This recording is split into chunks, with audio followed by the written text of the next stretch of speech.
Okay, guys, on to the next three books. So, what we have here is The New Yorkers. It's by Kathleen Sheen.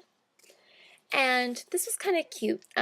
Basically, it's about a group of people living in New York City, right by Central Park, and they all live on this one street. There's a very big variation on the different types of people that live on the street, and how dogs kind of bring them together and kind of connect them to the city. And basically, it takes place a little bit after September 11th. It actually takes place during the blackout, if you guys remember the blackout that happened about a year or so after September 11th, I think it was.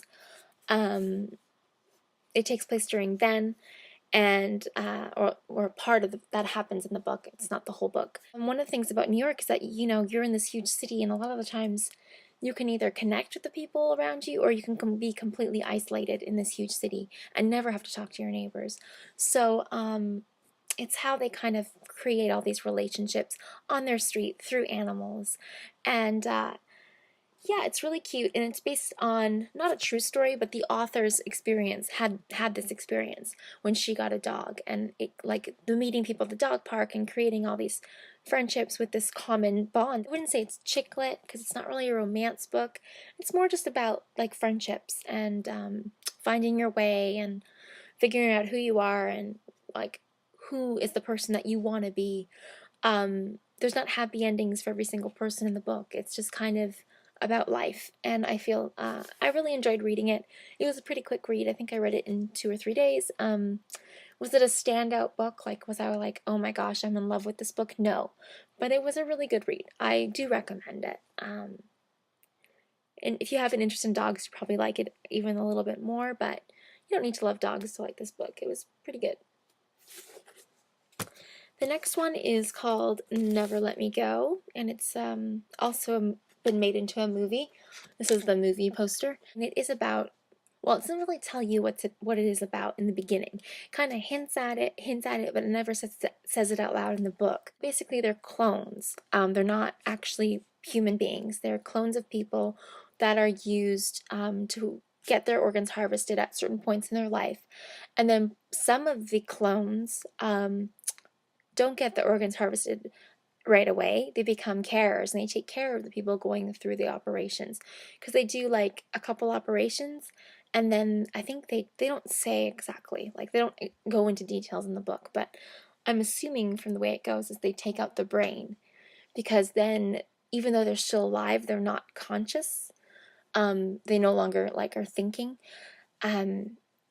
And they do the rest of the organs after. So it's about a group of three people, and there they are on the back. And it's Tommy, and again, I read this a little while ago, so I don't remember all their names. I'm really bad at names, like in life in general. So it's really Ruth, Tommy, and the main girl is... There's Kathy, Ruth, and Tommy, and they're these three friends. And then basically Ruth's like the queen bee, and then Tommy's kind of like the little outcast kind of guy gets picked on. And Kathy's the observer, and Kathy's best friends with Ruth, but they kind of also are at odds with each other. And, Ruth and it's kind of like a triangle type relationship of a lot of things that end up happening to them while they're living at the school and at these cottages that they move to after the school, that doesn't get said. It's all basically, I don't know how I'm explaining this to you.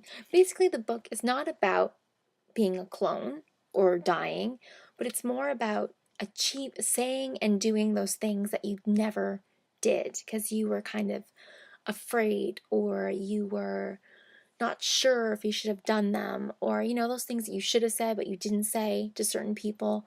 That's more what this book is about, because they don't have a lot of time. It's also kind of like a coming of age type novel, in the sense that like when you're young you sort of act a certain way, like you act how cool people in your class act so that you can seem cool, or you do other things because it's what your older brother or sister does, and it's not really who you are, you know what I mean? It's what you think you're supposed to be, or how you think a couple's supposed to act, and so you act that way.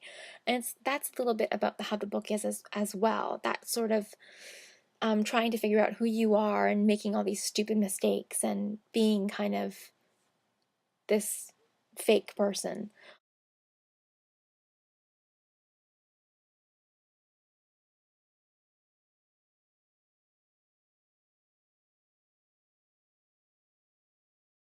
It's a really sad book. It's very, but not in like a teary way, just kind of like in a very like dreamy, eerie, sad way. The one thing that caught me off guard with it is I expected it to be a little bit more grown up in the writer's style, because it's a very easy read. Like it's something I feel like I've read before, like when I was young. It kind of reads like a teen book. I liked it. I wasn't blown away. It was a good read. So that's Never Let Me Go. And lastly, Water for Elephants, which was amazing. My boyfriend loves this book, and this is actually his book, and he's the one that like has read this a bunch of times, and he was rereading it, and I'm like, okay, I'm gonna read it. I read Writing Lessons by Sarah Gruen that I loved, which I mentioned in my other videos. So I thought, okay, I'll read Water for Elephants, and I basically read this in a day. I couldn't put it down. It's amazing. It's about the circus industry in the Great Depression, and it's been made into a movie which is coming out with Reese Witherspoon and Robert Pattinson. But it's a love triangle story, but it's also a look into that whole lifestyle that was the circus at the time, what had went on in that time period, and the lifestyle that people had. And it kind of is a little bit disturbing, the way that like the people were treated that weren't the stars of the show, and the way that the animals were treated was really horrific.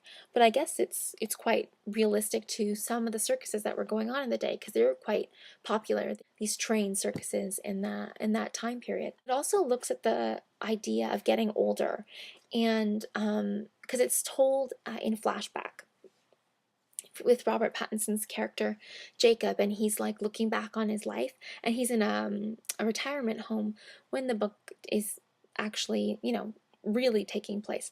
And it just looks into what happens when you get to that age, and you know, what do you value in your life, and what do you look back on, and what's important to you, and what are your like hopes and dreams at that point in your life. Like it made me sympathize with older people a lot more. And for me, it's a little bit difficult because I have grandparents, but they don't live in this country.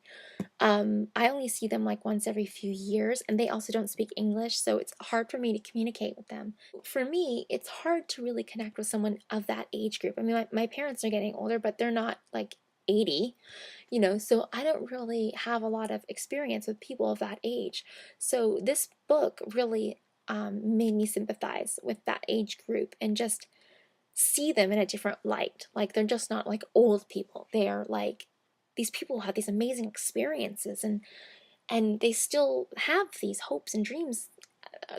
They're not like they're done their life and they've just kind of moved on and just waiting to die. Like it's not what it's about. And I think a lot of the times, like, you know, you see it in the book, they just get sent to these retirement homes and their lives are kind of like thrown aside. So I just felt like this huge appreciation for kind of the older generation and what you can learn from them and what they have to say. And so yeah, this book just really, it has so many different levels to it, which I loved. Okay, well those are those three, and I have one more video to do, and that will be it for my book reviews. Okay, I'll see you guys soon. Bye!